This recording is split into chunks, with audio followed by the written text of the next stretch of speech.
super happy to see you all here. Thank you for joining the first Belco Impact Talk. I'm super delighted to welcome all of you and to see you here. And thanks a lot to Marius from our Impact team, who's going to present us the topic of the new European Deforestation Act and all the changes that are coming for roasters, producers, and exporters, importers, and the whole coffee chain. The stage is yours. Please give us a small intro, tell us what to do and what to know, and in the end, we are going to have some time for questions, okay? Yeah, okay. Now with Thank you so pleasure. much. Thank Christina. Thanks all of you to be here with me, with us.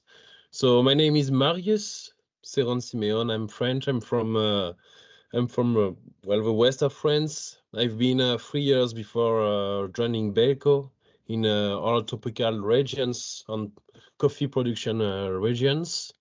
So actually, I'm working here in Belco in all of the aspects of certification, regulations, conformity in the impact team. So my purpose in Belco is more to give a lot of data's information in order to valorize all our sustainable coffees and sustainable cacaos also. So I'm in charge of all of that, to analyze data and give more information about our origins to our clients.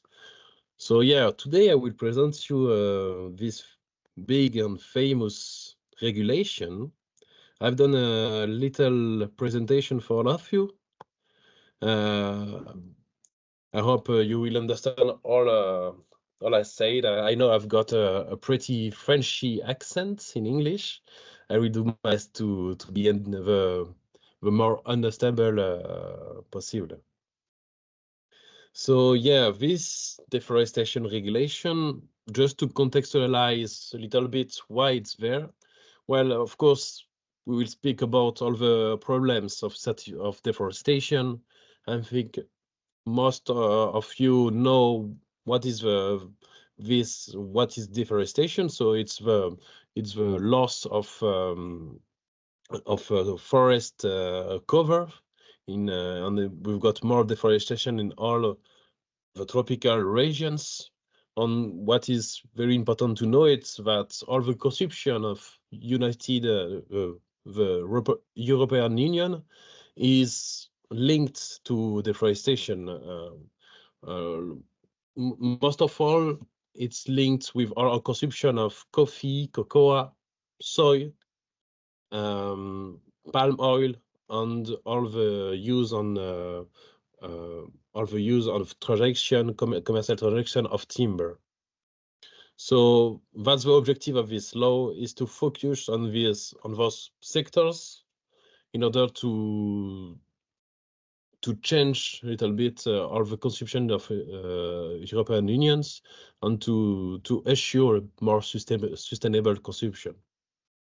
So yeah, what we know about forests is that they have big impact on in the world. So they have multiple environmental, economic, and social roles. All the deforestation have a big impact on this forest degradation, and there is more and more deforestation in the world. This is a fact. What I said before is that all the European Union consumption of coffee and cocoa participate to deforestation.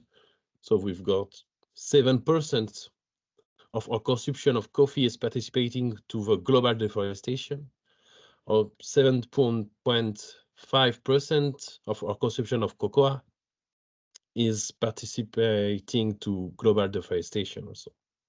So in order to minimize all those risks and all this deforestation, I think I will use a lot of this term deforestation during this presentation. In order to minimize all that, the objective is to reinforce and to have a better traceability of our supply chain and the greater transparency in all our supply chains. So that's the objective of a law. How will it function? There is two big dates to remember. The first is the end of 2020. So it means that it's the cutoff date. What we use, it's this term, the cutoff date. So any products having contributed to deforestation or forest degradation after this date, after the end of 2020, won't be accepted in the European market. So it means that if your product have contributed to deforestation after this date, it won't be accepted in the European market. But if there was deforestation before this date, for example, I don't know, April of 2019, there won't be problem for to accept this product in the European market. But this is the cutoff date, and the target date is when the law, the regulation will begin. So this is at the end of 2024. So what's the main purpose on how does function this regulation? There is three big aspects to know. Is that, of course, the product that we want to import need to be zero deforestation. A big fact that is need to be produced in accordance with the relevant legislation of the country of production. So basically, it needs to be compliant with local legislation. So yeah, and most of all, the most important, you need to be subject to a declaration of due diligence. What is a due diligence? Actually, the due diligence is a tool used a lot of by all the European commissions. So it's a tool, a set multiple verification that an actor need to do in order to have all the IDs, all the information about his products, and all the information about the risk of the product to be uncompliant to the specific law. So actually, a lot of stakeholders with timber regulation, soil regulation, need to do due diligence. So it's not new; it exists, and we just have to do the same methodology that is already used in for other law, but for our sectors. I will explain more about this due diligence. Of course, this is the main objective of this presentation, of my presentation, is to explain how to do due diligence. If you are concerned about it, on how to comply with it. So how due diligence works. There is 3 steps. In order to do a verification, of course, first of all, you have to do all the data and information collect all the data from the origin, from the product, from the plot. With all of those data, you have to do a risk assessment that will permit you to have a level of risk. And in function of this level of risk, you have to do a mitigation measures. So this due diligence, each stakeholders that are concerned about the law need to do the due diligence 1 time per year. So you need to do it 1 time per year, and after that to keep all the information during 5 years. With all those information of due diligence, you will use it to put it in an information system provided by the European Union in order to have after that a due diligence statement. That's after. So about this information system, it's actually in preparation. There were some tests that some companies used have done. I think it was like 2 months ago. Some companies were elected to do all the tests of this information system. What we know is that there is a lot of complications. It's very difficult, of course, to assure a big information system to collect and verify all those data. But what we know is that the information system will be delivered and will be public for all of us at the end of this year, at the end of 2024. yeah, let's say that, of course, you have to be compliant with the regulation. If not, you can just have a fine little penalty, financial penalty proportionate to all the environmental damage.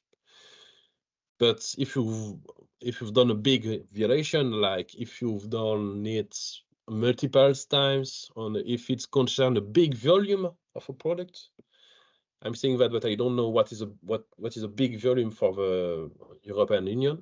Of course, the biggest penalty that you can have is a temporary ban on the marketing or exporting of product sectors. So that could have a big incident on your financial on our all business plan, of course. I have to say some points to watch on that are very important to keep in mind. So first, about this due diligence, if a stakeholder has already made this due diligence on if this stakeholders is upstream in the value chain, so like if your provider has already done the due diligence, you don't have to do it. You just have to take the due diligence statement that your provider produced and use it as how do you say that, Christina? Una prueba. As a sample, you have to prove it and provide the data that they should provide you with. Yeah, you can use it as a example, as a tool, and you don't have to do all the due diligence. So you don't have to do all the information collect, risk assessment, and mitigation measures, just to give all the statement. To help us also, second point, to help us, the European Union will create a deforestation observatory that will be used in order to categorize each country on each regions by low, standard, and high risk. So that's the 3 levels of risk that the European Union will give to us for each countries. In function of those level of risk, what you have to do is different. If the country has a low risk, you don't have to do all the diligence. You just can import the product in the European market, because it means that your product doesn't have a big risk to contribute it to deforestation.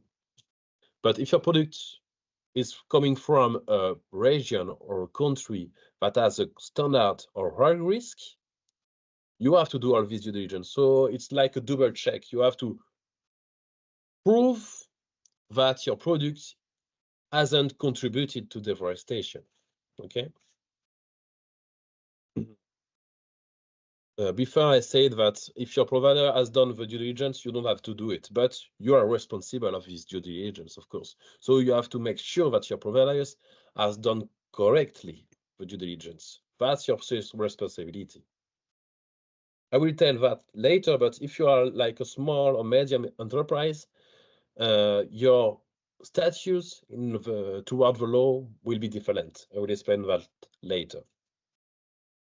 Well, basically, and generally, it's important for you to have a rigorous risk assessment of your sector and to know to have good traceability, products with good and solid traceabilities. Okay. About all the different statutes and rules in the sectors, let's begin with the producer. The producer is not directly involved, but he will be potentially affected. But the producer is only role will be to provide all the geolocation status, all the data about the plot where the product is coming from. So that's those plots that we will analyze in order to know if the product is coming from a plot that has contributed or not to deforestation. In Belco, we are very focused on that because we know that there is a lot of small herders that don't have the potentials to finance a good analysis or a good collect of data in order to be compliant toward this law. So that's why we want to have more possibilities and more information about all those smallholders, and to work with different entities at the origins in order that those pollution can be compliant to have the law. The two main stakeholders that will have a biggest roles in this law are the exporters and importers. That's what the legislation, the regulation is calling operators. So the operators have to do all the due diligence. It's them that need to comply with the regulation. So they have to do the due diligence. So if you are an importer or if you are in direct trade, you have to do this due diligence. With all the information from the due diligence, we have to put it in the information system of the European Union and to produce these declarations. And of course, they have to keep all the information during 5 years. And with all the work done toward this regulation, we have to publish each year a public report in order to prove that they have done all of the due diligence in a good way. Finally, we are speaking about you, our clients, the toasters, the roasters, excuse me. So as I said before, if you are like less like a little enterprise, a little company, you don't have to do the due diligence. It's only if you are like I don't know how to say it in English. If you are a big company, so there is definition, a European definition that you can find on internet. If you are a big company, you have the same obligation as an operator. So you have to do the due diligence. Of course, as I said before, you don't have to do the due diligence if this one has already been carried out by your provider. You don't have to do 2 times. So if you are just a micro or small or medium company, you just to provide the declaration of due diligence and to keep information that the provider give you about the due diligence for your product.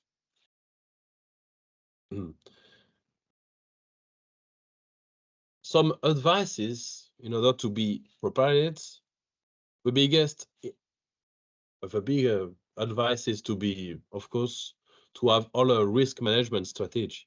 So yeah, the biggest advice I would say is that to be prepared with strong traceability products and to work directly with all of the stakeholders upstream in your supply chains. So yeah, you need to know all the stakeholders, map them upstream in the value chain, in your value chains, and classify them by risk of non-compliance. This is a little difficult, of course. We are doing that actually in Belco. And after that, you have to work proactively and participatively with all the stakeholders. Most of all the stakeholders that have standards or high risk of non-compliance, and define with them the different factors that has an impact toward the law, on how you can all together you reduce or eliminate those factors. So it's like set up an internal control system. An internal control system is pretty used a lot. Yeah, it's very common in all the certification managements. So you have to have an internal control system, for example, for all the organic certifications. So it's like a management a methodology in order to verify all the risk of a supply chain toward the legislation, toward criteria, and set up different mitigation measures in order to reduce all those risks. And yeah, this is very important. Each year you have to keep in mind what was all the stakeholders or your provider that was with high risk and standard risk, and be prepared before with them, all to assure that this the batch that you are buying from those stakeholders can be compliant. So generally, what I will say is that it's very important to reinforce your relation with your providers and to create a strong, transparent relationship with them. This is very important.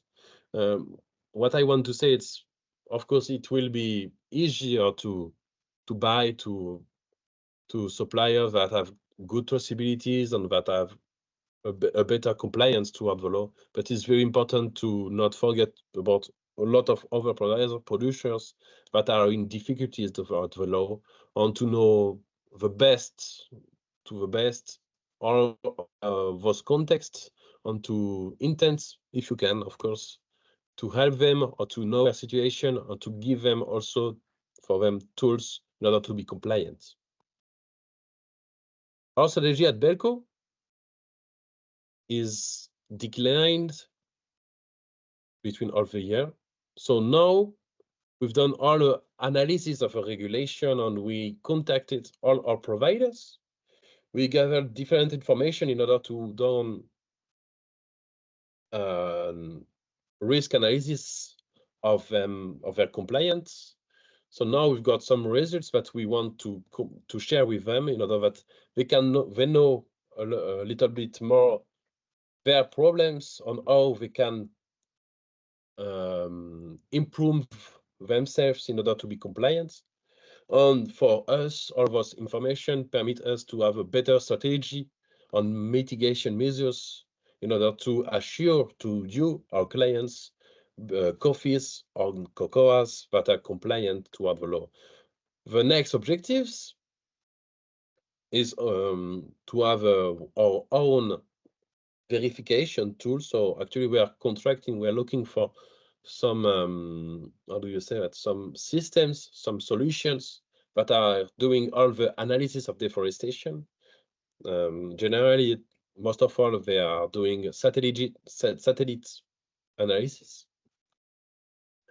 After that, what we want to do is to anticipate all the collect of the data on 1st of April, to begin all the collect of data, of geolocation data with our providers, in order to, for each batch, for each coffee reference, to be sure that we know from where it's coming from, and to have to know also if this batch is contributing or not to the deforestation.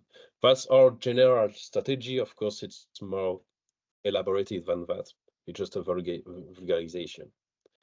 What we want to say is that we want to dare and to choose the best deforestation system verification solution, and to sensibilize the more stakeholders possibly about this regulation. That's why I'm here. That's why I'm doing a lot of presentation to other stakeholders, upstream in the installation, on upstream and frontstream. I don't know how to say. And we want to be like an example for different clients. We just want to share all of the information, the best, to the best manner. We want to be engaged, of course.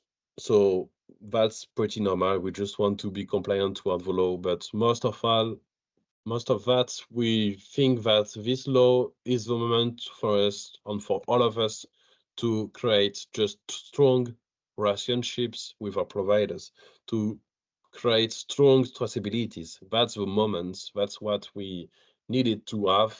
We need to be compliant to that. So we need to know all the plots, all the producers that are producing our coffees. This is very important to know better the context. So with that, we want to also engage ourselves more in all social, economic, environmental traceabilities, in order to give to you also other information, on that you can better know all the producer of your products that you are buying. we want to work on transparency. So it's, as I said before, just create strong traceabilities on transparency relationships with all the stakeholders in our value chain, and to work on solidarity. Most of all we are very focused. So we've got agencies at origins in Colombia, Ethiopia, Guatemala, and Salvador. In the future in Brazil, the objective for our agencies is to be near all the producers, and we want to be most of all near all the smallholders, producers that are in difficulties toward this law, in order to know their context and to give them the best solution to be compliant toward the law. This is very important because most of producers, there is a lot that are working hard, pretty hard, in order to live from these sectors. Sometimes it's very difficult, and with this law, it will be more difficult. So we know all those contexts, and that's why we want to be, we want to give all the best help we can do, but we are still an importer and not producer, so sometimes it's also difficult, of course. Well, I'm quasi finished. Just to say to give you some public tools, free tools that you can use. Trace, Global Forest Watch, or WWF ArcGIS. You can use those tools in order to have your own idea of all the problem of deforestation in the world. I really liked myself Global Forest Watch. And if you want to go furthermore, there is some private service here. Just one rapid analysis from Global Forest Watch to know about what are the countries that are contributing to primarily forest loss in 2022. We see that the biggest countries that will have a big risk are Brazil, of course, with all the Amazonian problems. Also, all the Democratic Republic of Congo, where there is a lot of primary forest also. Bolivia, Indonesia, Peru, Colombia. So there is here a lot of producers of coffees. So that's why also us, we want to be rapidly compliant with all our providers. And this is also a little quick synthesis of our diagnosis that we've done with our providers last year. So we've done it with 89 providers. We've done like declination of 4 risk level. So we classify them by very low, high, or very high level. And what we know is that actually here you've got different providers with high risk or very high risk by countries. There is Brazil, Colombia. There is a lot of providers that are with high or very high risk. Ethiopia, there is a big problems, but it's more because they don't have deforestation verification system. Yeah, some information that I can speak more about if we are after my presentation. But in general, the biggest problem is that our providers don't have deforestation verification systems. Less than 50% of their product can be traced back to the plots. That's a big problem. And there is also just exporters that are just collecting parchment or green coffees. So they don't have they're not doing like wet wool, they are not producing the product. That's the biggest problem. So yeah, don't be worried or objective because it's our main products, cocoa and coffee. Objective for us is to provide you at the end of this year coffees and cocoas with zero deforestation, but that was more sensibilization about this law. And yeah, let's speak about stuff. I'm done. Have you got some questions? Was it easy to understand? Tell me. First of all, applause. Thank you so much, Marius, for this overview. And all the information. Maybe you can stop sharing your screen, or if you would like to show something on the presentation, that we switch back. Are there any questions from all of you listening right now to Mariusz about it? Because I have the feeling it was a big overview right now. Is there something still missing for you?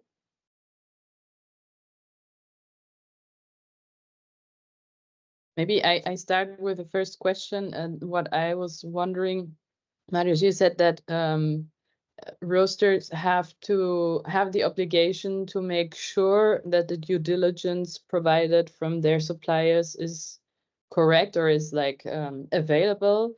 Like, is there something that you would suggest that roasters have a closer look on? How can they actually verify that the information are true? Is there something that they could have like a detailed eye on that will tell them, oh, this might be a correct thing? Or, I mean, they cannot travel obviously to all regions or check everything. What would you tell them? Well, I think the best, first of all, is to a little bit look for the different public services that exist, and to know a little bit about the risk of the countries where your product is coming from. And after all of that, now, well, we don't have it already, but the European Union will give to all of us this big observatory, deforestation observatory, that you can use in order to know exactly the risk level of your products. And after that, well, the declaration that your provider will give to you will be verified by the European Union Commission. So after that, you don't have to be afraid about if it's not correct or not. It will be correct because it will be verified by the European Union. Yeah. Okay, and what do you think will be the biggest challenge for producers on the other side, like following this? Because I heard from Ethiopia there's no deforestation system. What do you see as the biggest struggle for most of them that are living in high-risk countries? That's pretty difficult. First of all, is to have the information, because what we saw is that there is a lot of producers that don't have this information about the law. So it's not more about the producers, but most of all, it's about the politics, or each country politics that need to be prepared to have the law. There is a lot of advancement about that. Colombia, Brazil, Ethiopia, they are working on, about in all of that. But I will say about the main struggle for the producer is to have all the geolocation data. Most of all, if we are speaking about organization of producers, where there is a lot of producers very isolated, it could be very difficult and very expensive to have a good collecting data. So most of all, some GPS can be very precise to give a good geolocation data. Actually, we still don't know what kind of formats we have to use for this information system. So yeah, it's just the lack of information. So to have the European Union, that is a big problem, because we don't really know how to be prepared. We just have few information, so we are doing the best possible, but for the producer, it's very difficult because they want to do all the collecting data, but we don't know exactly if it's just geolocation data or if there is more information. So yeah, well, it's more about that. Collecting data, let's say. Are there more questions from you coming? Otherwise, I would have just another one that one of our roaster clients was asking up in front. He was asking, like, who's actually controlling roasters in the end about the products? And is it like in the organic certification process that they have to show just the paper that they are fine, or is it fine as long as it stands in this in the system? Like, how is this going to be? Do you have any idea about this? No, I don't have any idea about that. I will have a meeting with companies that have done this test, this test of this information system next week. But actually, I don't know how it functions. Okay.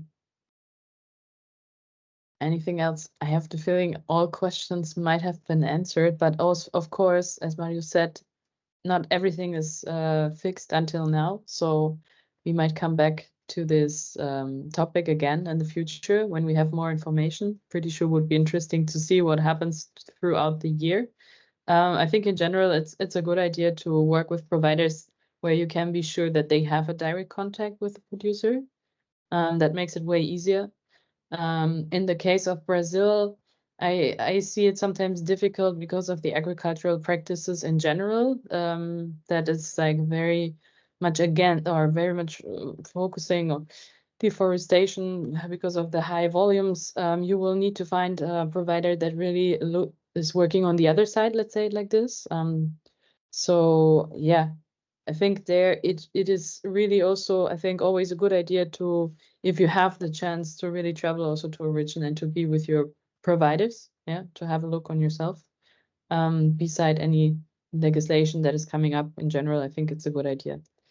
Yeah, if you have any questions about the topic, Marius is here.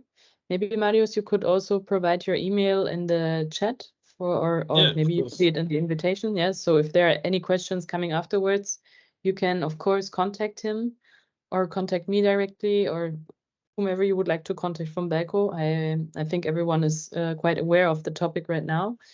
And we're going to publish also the recording of this session, so you can share it with your team if you like. If you have concrete questions about the coffees of Belco or the cacao from Belco and the deforestation level, I'm pretty sure Marius has already a good overview to tell you where we are standing, because as you said, Marius, it's also for products starting by the end of 2020, so 21st, 22, all the old harvests are also falling underneath this legislation, where we will have to have a proof of the points of the due diligence also as well. Yeah, so maybe this is also an interesting point to focus on, that you will not be only looking for the coffees that you're going to buy next year, but you will also be having your papers and everything for the past harvest up till this year. So yeah, I'm pretty sure this will be then also available. And yeah, any more questions left? Any more commentaries or something from your side? Nope. Okay. Sweet short Friday afternoon. Thank you so much for joining. I don't want